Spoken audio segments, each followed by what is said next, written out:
పాత దేవాలయాలలో ఎవరు తిరుగుతాడు? ఎవరు పచ్చి దొంగలు తిరుగుతారు. మరి ముఖ్యమంత్రి ఇదివరకు ఏం పని చేస్తున్నారో నాకు తెలియదు, కానీ లంక మీదని మాట్లాడుతున్నాడు. ఒక ముఖ్యమంత్రి స్థాయిలో మాట్లాడవలసిన మాటలేనా? అదే విధంగా ఆయన మాట్లాడే మాటలంటే చాలా విచిత్రం. ఆయన మంత్రుడు ఏమైనా రేవంత్ రెడ్డి రైతు బంధు అన్నావు, రైతు బంధు 10,000 కేసీఆర్ పిచ్చమేస్తుండు, నేను రాగానే 15,000 ఇస్తా, రైతు భరోసా అన్నావు.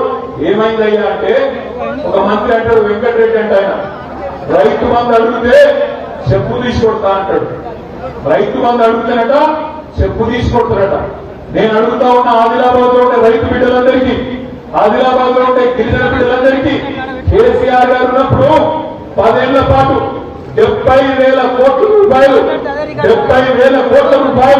70 లక్షల రైతుల ఖాతాల్లో మీరు ఒక్కసారి కూడా అడిగే అవసరం లేకుండా టింగు టింగు టింగు టింగు అని పట్టమాట యాదుకున్నదా?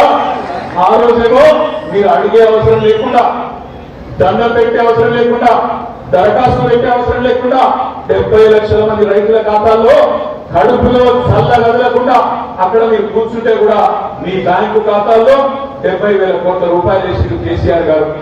కానీ ఈ రోజు కాంగ్రెస్ నాయకులు రైతు బంధు అడిగితే చెప్పు తీసుకొడతామంటున్నారు.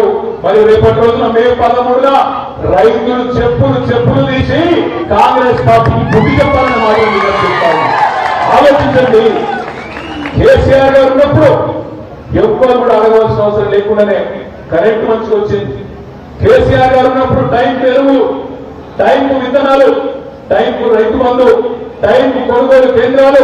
మీరు అటు కొనుగోలు కాగానే పంట కొనగానే 10-20 రోజులలో మీ ఖాతాలలో పైసలు, కడుపు నిండా బ్రహ్మాండంగా నీళ్లు, ఎక్కడికక్కడ బోర్లు కూడా రివర్స్ లో దాన్ని బ్రహ్మాండంగా భూగర్భ జలాలు. ఇది ఆనాటి పరిస్థితి. కాంగ్రెస్ వచ్చింది, కరువు